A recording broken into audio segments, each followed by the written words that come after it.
My name is Dan Murray-Serter, and I'm the co-founder of brain health and mental wellness company Heights, alongside my co-founder Joel Freeman. Welcome to Working In with Heights. It's a series all about optimizing the most important organ in your body, your brain. For this episode, I'm joined by the wonderfully wicked Stephen Fry, and we're discussing the sinful brain. Enjoy. Shall we talk a little bit about the sinful brain? Can you take us through what's your favorite sin? Favorite? Well, you say I love sins. I mean, of course, I'm frightened of them because I'm like all of us. I'm so prey to them. I think sins are destructive, but they can harm the world, but they really do harm the self more than anything else. I think an obvious example is gluttony. Gluttony is deeply pleasurable because food and drink and the physical pleasures of this world are so great, and they've never been more available. You don't even have to be a Roman emperor to enjoy great sustenance and beautiful food and wine and all the things that are around. And yet, it doesn't really hurt anybody else if you're gluttonous, and yet, of course, it does. Ultimately, we'll come to that. Most of all, it hurts oneself, and gluttony is an obvious example because you just get fat and diseased and sclerotic arteries, and then you keel over or you explode like Mr. Creosote in Monty Python's Meaning of Life, when you have that last wafer thin mint.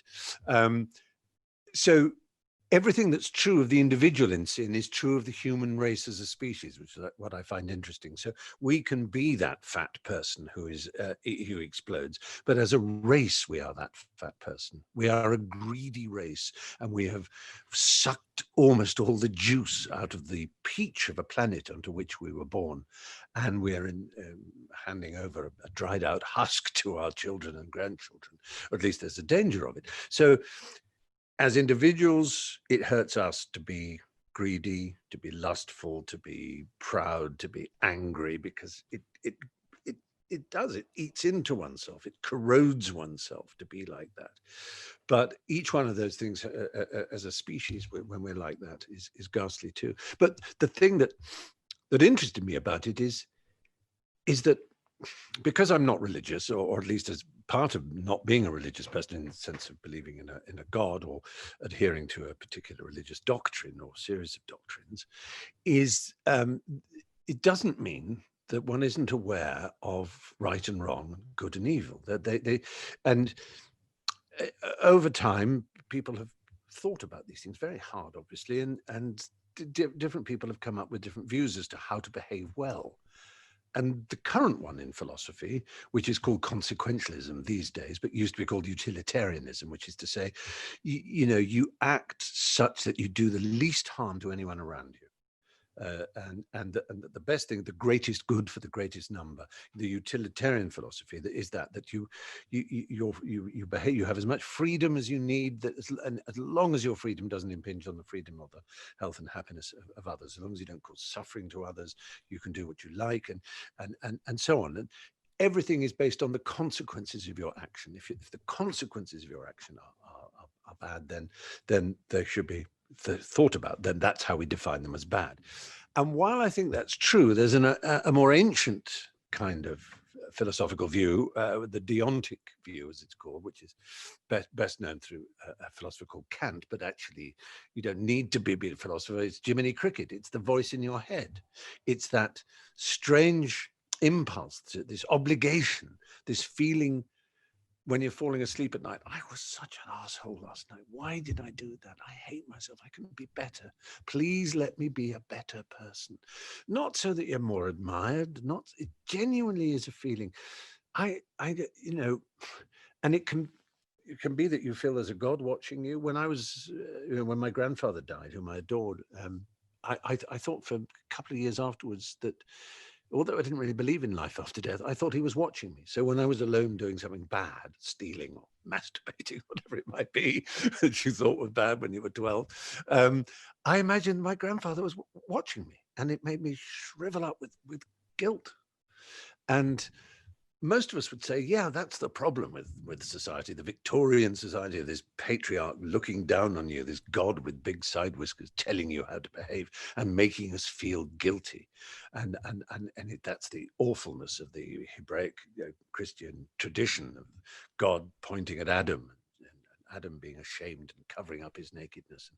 And yet, while I agree with all that, there is a part of me that just genuinely feels there is such a thing as wickedness, my greed, my selfishness, my meanness, and I would love not to have them. And you don't hear about people talking about them. So I did a podcast series called The Seven Deadly Sins, just because these days we look in every direction except inside ourselves as to what's wrong with the world. And I thought maybe it's worth looking inwards to one's own wicked, cavernous, black, dripping soul.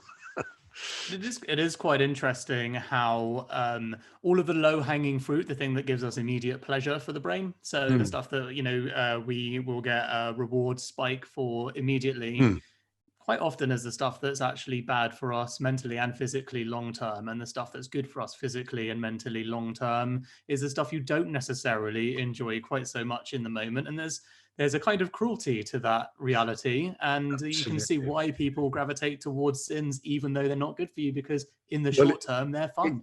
It leads back to intelligence, actually, because it's a mistake of evolution, if you like. We made this extraordinary evolutionary leap that is sometimes called the cognitive revolution, where within a surprisingly short and recent time we developed language, and we refined our tool making skills as a result of language, and our social skills are banding together to such a sophisticated degree that we suddenly had a calorific intake which was far in excess of any other living thing, that the mixture of language, the ability therefore to plan, to speak of the future, to plant, the agricultural revolution that came, the taming of animals, the cooperation with other human beings, all this led to the ability not to scrabble every second of the day to get one's calories to be alive, as all other animals seem to do. If you look at animals in the wild, it's constant stress trying to eat enough and to avoid being eaten, and just to eat enough to be able to mate and pass on your genes. And because we developed this intelligence, the thing we started talking about, we were able to overcome those problems.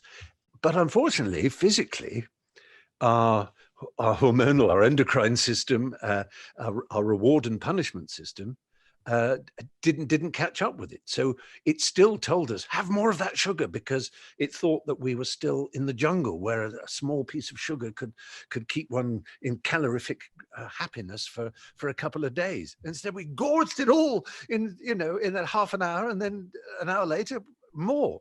And our brain said, yes, more. And so the very intelligence that has allowed us to rise, if rise we have, it has also short-circuited or leapfrogged our physical evolution, so that it means we are doomed to be destructive to ourselves, because we still have these impulses to feed and to enrich ourselves. Which quite nicely brings us back to the first part where we were actually talking about intelligence, and the that's Flynn right. effect. Exactly, it does. Yeah. You're familiar with the Flynn effect? Oh no. So basically, IQ just rising and rising and rising consistently, but it's plateaued now. So there's some sort of suggestion that it's the end of IQ growing, and there's a very interesting correlation potentially to just our gravitation towards sins and towards like you're saying, gluttony, Yes. and all the others that are just becoming destructive, stopping us from fulfilling that exponential curve through intelligence. Yes, there's a part of one also that recognizes that the greed, the need to improve, to just to grow, to that sort of stretching, that is part of what makes us who we are, and that rationally we should try and get rid of all this desire, this need for calories, for riches, for admiration for possessions, that the idea that we could be simple, some idealized medieval idea of, like William Morris at the height of the Industrial Revolution saw the ugliness and the poverty and the misery and the slavery and the pollution of it all, and sort of romanticized and idealized the medieval. And we tend to do that to hunter-gatherers. If only we could go back to not having this awful desire to keep growing and getting and spending, and yet I don't know, maybe we will, and maybe this crisis, of course I'm not confident or claiming any real belief in it, but I'm sure we've all thought, haven't we, that when we do stumble out into the light and that the all clear whistle has been blown, most of us would probably say, let's get it right this time. Let's, some obvious things. Let's make sure our health system is never ever as underfunded again. Let's help that, let's make sure that the status of our health workers is higher and their pay is higher, and all of that. I'm sure we'll say and we'll believe in it, and let's hope it happens. But I wonder if we'll want to address, not in an old left-right way, but in a different kind of way. We want to address the way we organize our living and our working. And if it coincides with things like artificial intelligence, which, before the crisis was still in an amazing growing phase, that it's not just artificial intelligence, it's the whole tsunami that is made up of different forces, different tides coming in: nanotechnology, brain-machine interfacing, bio-augmentation, quantum computing, gene editing and genomics, and artificial intelligence, machine learning, unsupervised machine learning, all these different, all coming together.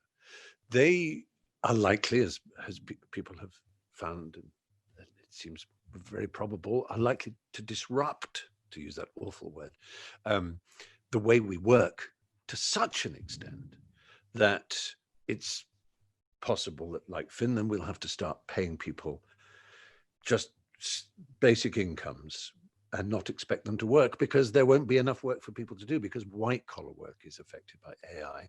We're used to blue collar work being affected by automation, by robotics in the car factories and so on. But lawyers, insurance, all these kind of areas are more and more likely to be areas in which AI has a role to play. So all of that, plus the coronavirus, is a terrific motive and reason, isn't it, to rethink society, to rethink the way we live and work and communicate. Unfortunately, the people with the most passion and energy and zest are the greediest corporate people, who will want immediately to piss in every corner to mark out their territory and to make sure that nothing changes and that the money comes into their coffers the way it always has, and that we're kept down. I know I'm very lucky and I'm not a wage slave, but you know what I mean. So some form of coming together of people who are not going to just wave the same old placards of political left and right, but to find a new way which isn't too hippie and silly and unrealistic, but is twinned with science and spirituality, if you want to call it that, or at least a new way of thinking about human happiness. And if they can all come together, and then maybe this crisis won't have been in vain. But it's a big if. Thank you so much for your time, Stephen. Pleasure. Thank you. All the best. Bye-bye. Bye.